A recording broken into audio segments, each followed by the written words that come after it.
Hello दोस्तों। एक दिन जब मैं सुबह सुबह गाय को चारा डालने के लिए उठी तो मैंने कुछ ऐसा देखा जिसे देखकर मैं शर्म से पानी पानी हो गई। अक्सर जब भी मैं गाय को चारा डालने जाती तो मैं इसी तरह का मंजर देखती थी। मैंने देखा कि मेरे भैया भाभी के साथ वह सब कर रहे थे।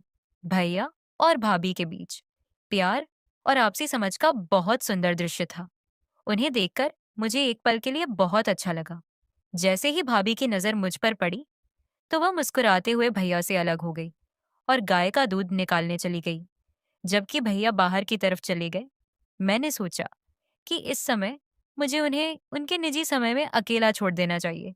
इसलिए मैं घर वापस लौट आई और मन ही मन ये सोचने लगी कि मेरे पति ने तो मेरी कभी नहीं लिया है और मेरे भैया कितने रोमांटिक हैं।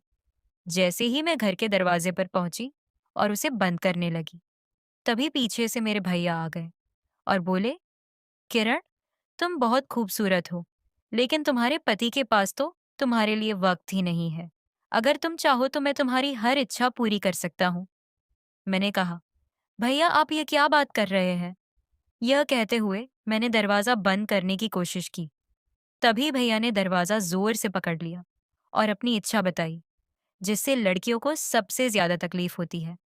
उनकी इच्छा सुनकर मैं हैरान रह गई। फिर भैया ने दरवाजा अंदर से बंद कर दिया। मैं पूरी तरह से कांप रही थी, यह सोचते हुए कि कहीं हमें कोई देख ना ले। भैया ने कहा, डरने की जरूरत नहीं है। सब लोग खेतों में गए हैं और तुम्हारी भाभी तो गाय का दूध निकालने में व्यस्त है। सिर्फ 5 मिनट की बात है, कोई हमें डिस्टर्ब नहीं करेगा। ऐसा कहकर भैया ने अपनी उस इच्छा को पूरा किया, जिसके लिए लड़कियां जल्दी से राजी नहीं होती। नमस्कार दोस्तों, स्वागत है आपका हमारी एक और दिलचस्प कहानी में। मुझे उम्मीद है कि आपको यह कहानी बहुत पसंद आएगी। मेरा नाम क्या है और मेरा जन्म उत्तर प्रदेश के एक छोटे से गांव में एक साधारण परिवार में हुआ था। हमारे परिवार में मेरी एक बड़ी बहन और एक भाई है। दोनों की शादी हो चुकी है। यह कहानी उस समय की है जब मैं 22 साल की थी। मेरी बहन की शादी को 5 साल हो चुके थे और मेरी शादी को कुछ ही समय हुई थी। और मैं मायके आई तो घर का माहौल बहुत गमगीन था। मेरी माँ जमीन पर बैठी हुई रो रही थी। मैंने माँ से पूछा, लेकिन उन्होंने मुझे कोई जवाब नहीं दिया। पापा एक कोने में खड़े थे और उनकी आंखों में गहरी उदासी थी। उन्होंने मुझे पास बुलाया और भारी स्वर में कहा, बेटा, तुम्हारी दीदी हमें छोड़कर इस दुनिया से चली गई। यह सुनकर मुझे तो जैसे धरती खिसक गई। मैं फूट फूट कर रोने लगी। मेरी दीदी की एक बेटी थी जो शादी के 1 साल बाद हुई थी। हम सभी परिवार के लोग दीदी के ससुराल गए थे, जहां उनकी अंतिम क्रिया संपन्न हुई। धीरे धीरे जीवन ने फिर से अपनी सामान्य गति पकड़नी शुरू कर दी। दीदी की मौत के 2 महीने बाद मेरे जीजा अपनी बेटी को लेकर हमारे घर आ गए।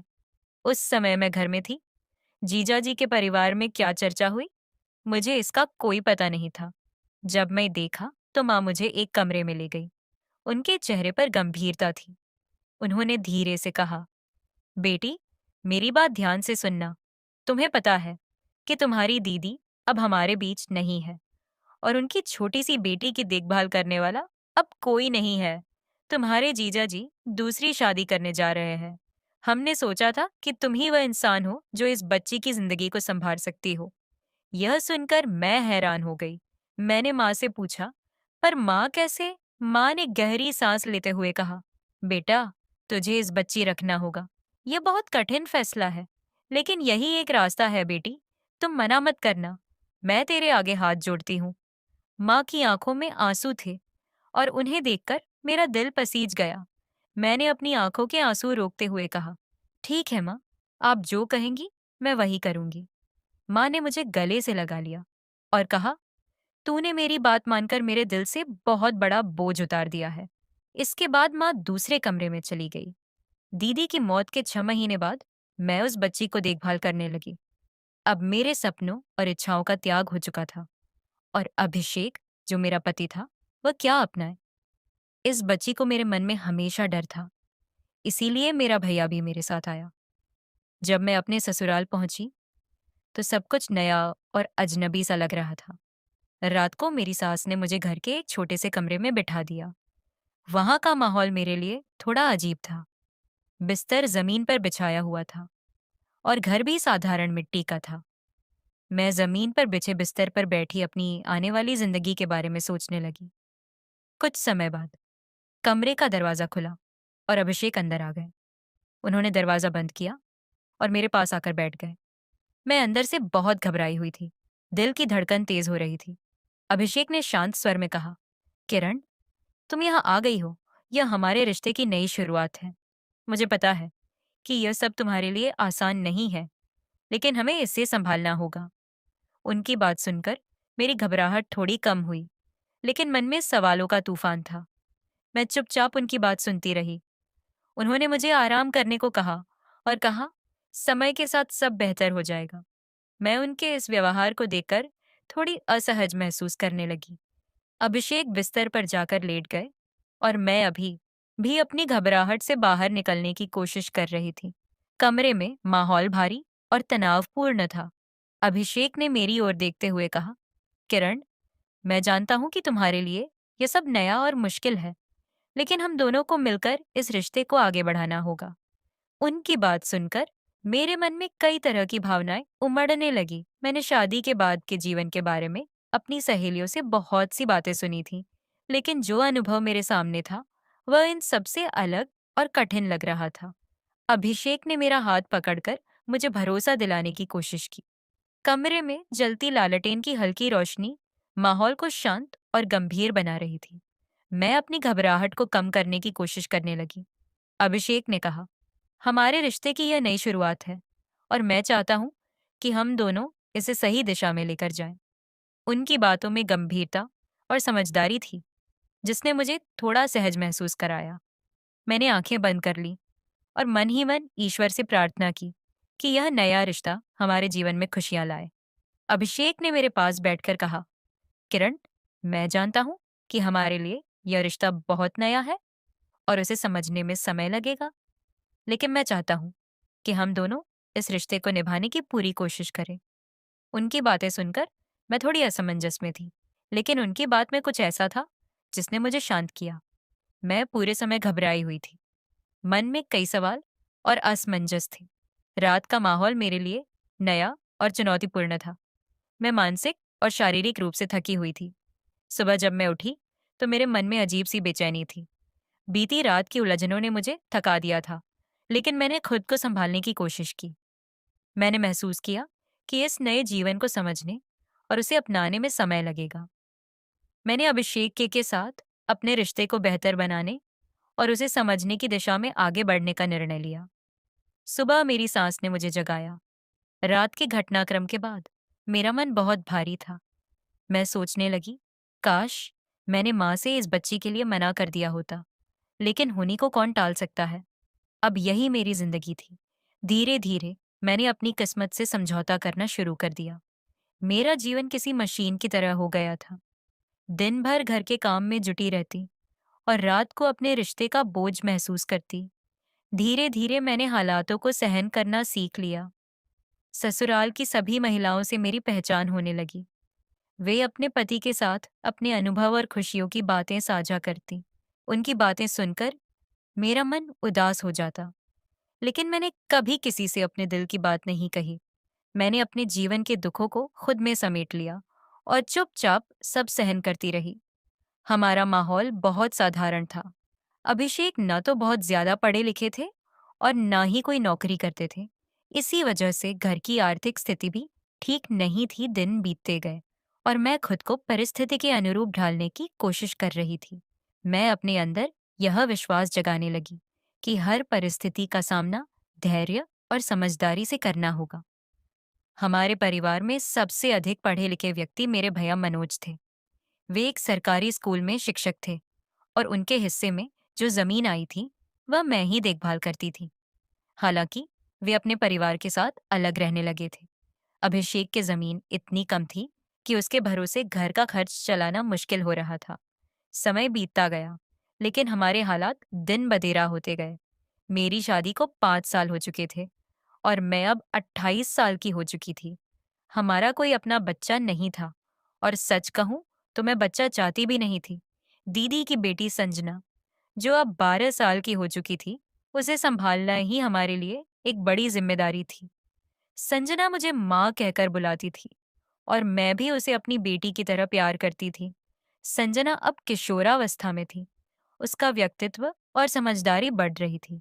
वह जानती थी कि मैं उसकी असली माँ नहीं हूँ, लेकिन उसने मुझे ही माँ के रूप में स्वीकार किया था। यह रिश्ता हमारे बीच एक अनमोल बंधन बन चुका था। घर के हालात दिन ब दिन बिगड़ते जा रहे थे।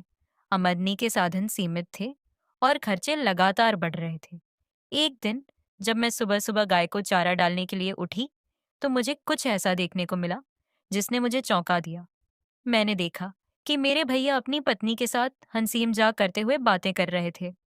उनके बीच का स्नेह और आपसी समझ देखकर मुझे एक पल के लिए बहुत अच्छा लगा। मुझे लगा कि कठिन परिस्थितियों के बावजूद रिश्तों में मधुरता और आपसी सहयोग बनाए रखना कितना जरूरी है।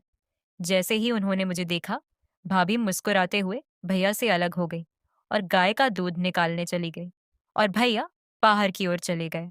मैंने सोचा कि इस समय उन्हें उनके निजी समय में अकेला छोड़ देना चाहिए। इसलिए मैं घर वापस लौट आई। जैसे ही घर के दरवाजे पर पहुंची और उसे बंद करने लगी, तभी पीछे से भैया आ गए। उनकी उपस्थिति ने मुझे थोड़ी चौंका दिया। मैंने तुरंत उनसे पूछा, भैया कोई काम था क्या? भैया मुस्कुराते हुए उन्होंने कहा, नहीं, बस तुम्हारे चेहरे पर कुछ अजीब सा भाव देखकर सोचा कि तुम ठीक हो या नहीं। उनके शब्दों में हल्की चुटकी महसूस हुई, लेकिन मैंने उसे नजरअंदाज करते हुए कहा, सब ठीक है भैया। इसके बाद वे कुछ पल रुके, फिर मुस्कुराते हुए चल पड़े। हालांकि मैं भैया की हरकतों से असहज महसूस कर रही थी। जैसे ही उन्होंने मेरे करीब आने की कोशिश की, मैंने खुद को संभालते हुए दता से कहा, भैया, आप जो कर रहे हैं वो गलत है। कृपया मुझे अकेला छोड़ दीजिए। उन्होंने मेरी बात को नजरअंदाज की किया और मुझे रोकने की कोशिश की। मेरी हिम्मत नहीं टूटी। मैंने तेजी से अपना हाथ छुड़ाया और अपने कमरे की ओर दौड़ी।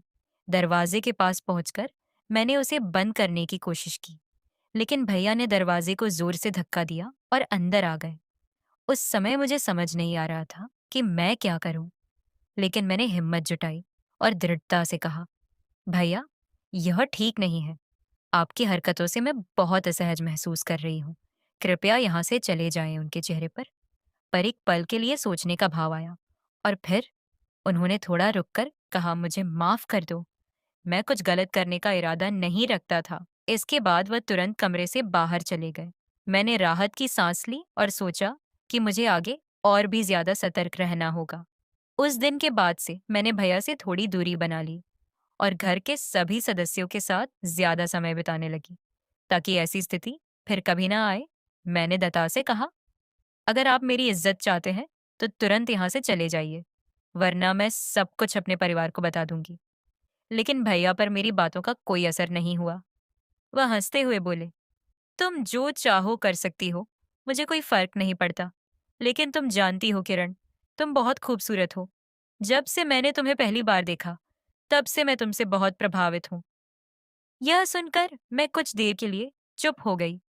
मेरे मन में कई विचार चल रहे थे। मेरे पति ने कभी मेरी तारीफ नहीं की थी, नहीं, कभी मैं मेरी भावनाओं को समझने की कोशिश की थी।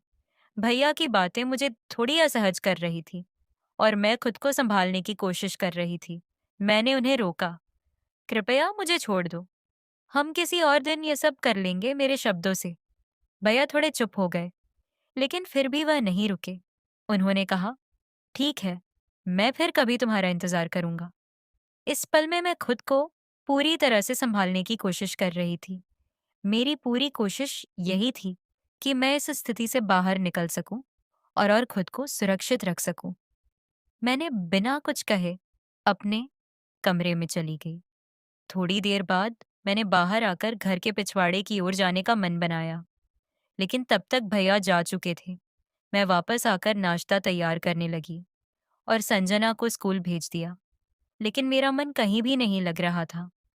भैया से हुई घटना बार बार मेरे मन में आ रही थी। जैसे जैसे दोपहर का समय करीब आ रहा था, मेरी बेचैनी और बढ़ रही थी। मुझे याद है, मैंने घड़ी पर देखा तो 12 बजे बजने में कुछ ही मिनट थे। तभी मेरी सास कमरे में आई और बोली, बहू, हम खेतों में जा रहे हैं। तुम दरवाजा बंद कर लो। मैं उठकर बाहर घर आई और सास ससुर के खेतों में जाने के बाद दरवाजा अंदर से बंद कर लिया। फिर से मैं अपने कमरे में चली गई।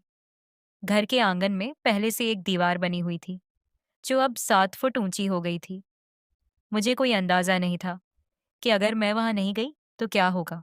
मैं अपने कमरे में डरी डरी सी बैठी थी और खुद को कोस रही थी। सोच रही थी काश मैं सास सुर के साथ खेतों में चली जाती। तभी अचानक वही हुआ जिसका मुझे डर था। भैया दरवाजे पर आकर जोर जोर से खटखटाने लगे और बोले, जल्दी करो, मुझे खेतों पर भी जाना है। बच्चे भी बाहर खेल रहे हैं, कहीं ढूंढते हुए इधर ना आ जाए। मैं गेट पर खड़ी थी और मुझे समझ नहीं आ रहा था कि अब क्या करूं। फिर उनकी आवाज आई, क्या कर रही हो? जल्दी करो मुझसे। और नहीं सहन हो रहा। उनकी बातों ने मेरी घबराहट और बढ़ा दी थी। मुझे डर था कि कहीं कोई आ ना जाए। डरते डरते मैं कमरे की तरफ बढ़ी और मेन डोर के पास जाकर खड़ी हो गई। जब मैंने दरवाजा खोला तो भैया तेजी से अंदर आए और चटाई पर जाकर लेट गए। वह बोले, देखो जल्दी करो, वरना कोई आ जाएगा। उनकी बातें सुनकर मैं बहुत घबराई हुई थी। मैं कमरे में चली गई और दरवाजा अंदर से बंद कर लिया। डोर लॉक किया और जैसे ही मुड़ी, अचानक भाई ने मुझे जोर से पकड़ लिया और छपाई से उठकर कहने लगे, देखो किरण, तुमने ये क्या कर दिया? जब भी तुम्हारे बारे में सोचता हूँ, ऐसा ही कुछ होता है। अब जल्दी से मेरी घबराहट को शांत करो। मुझे ना चाहते हुए भी वह सब करना पड़ा। सब कुछ शांत हो गया और फिर वह जल्दी से कमरे से बाहर निकल गए। जाते जाते उन्होंने कहा, आज रात को जब सब सो जाए तो मैं घर के पीछे तुम्हारा इंतजार करूंगा। मैं कमरे में लेटी रही, दीवार को देखते हुए काफी देर तक उसी अवस्था में पड़ी रही। फिर धीरे से चटाई से उठकर बाथरूम चली गई। अब मुझे ऐसा महसूस हो रहा था जैसे मेरी जिंदगी में कुछ नया सा आ गया हो। मुझे ऐसा लगने लगा था कि अब मेरी जिंदगी में खालीपन की भावना रोकने की बहुत कोशिश की, लेकिन वह उनके साथ जाने की जिद करने लगी। सभी के चले जाने के बाद मैं फिर से सोचने लगी कि अब मुझे क्या करना चाहिए। अगर मैं चाय लेकर जाती हूँ तो भैया यही समझेंगे कि मैं जानबूझकर उनके पास आ रही हूँ। फिर मैंने सोचा कि चाय मैं उसे गेट के बाहर ही दे दूंगी। यह सोचकर मैं किचन की ओर जाने लगी, लेकिन तभी गेट पर किसी ने दस्तक दी। मुझे यह नहीं पता था कि बाहर भैया हो सकते हैं। जैसे ही मैंने गेट खोला, मेरी धड़कन तेज हो गई। सच में बाहर भैया ही खड़े थे। वह कहने लगे, माँ कहकर गई थी, मैं जाकर चाय पी लूं? भला मैं ऐसा मौका कैसे जाने देती? वह बिना कुछ कहे घर के अंदर आ गए और मैं गेट पर सहमी सी खड़ी होकर उन्हें देख रही थी। मुझे समझ में नहीं आ रहा था कि आखिर मैं क्या करूं। वह बोले, अब क्या खड़ी रहोगी या कुछ करोगी भी? फिर थोड़ी देर बाद उन्होंने कहा, अब तुम्हें रात को आने की कोई जरूरत नहीं है, क्योंकि जिस काम के लिए मैं तुम्हें रात को बुलाने वाला था वह मैं अभी निपटा कर जाऊंगा। पता नहीं रात को मौका मिलेगा या नहीं। ऐसा कहकर उन्होंने मेरे कान में धीरे से एक बात कही, जिसे सुनकर मेरे होश उड़ गए। आज भैया अपनी वह इच्छा पूरी करने वाले थे जिससे लड़कियों को सबसे ज्यादा तकलीफ होती है, जिसके लिए वे जल्दी राजी नहीं होती। मैंने भैया को साफ साफ मना कर दिया, लेकिन वह नहीं माने। कहने लगे, जब से मैंने तुझे पहली बार देखा था तब से मेरे मन में इस इच्छा को पूरा करने की ख्वाहिश थी। आज मौका मिला है तो मैं उसे हाथ से जाने नहीं देना चाहती थी। भैया की जिद के आगे मेरी कोई बात नहीं चली। थोड़ी देर के लिए कमरे में तूफान सा उठा और फिर सब कुछ सामान्य हो गया। जब भैया बाहर जाने के लिए उठे तो मैंने गेट खोला और वे बाहर निकल गए। फिर मैं अपने कमरे में चारपाई पर लेट गई। आज मैं पूरी तरह से संतुष्ट थी।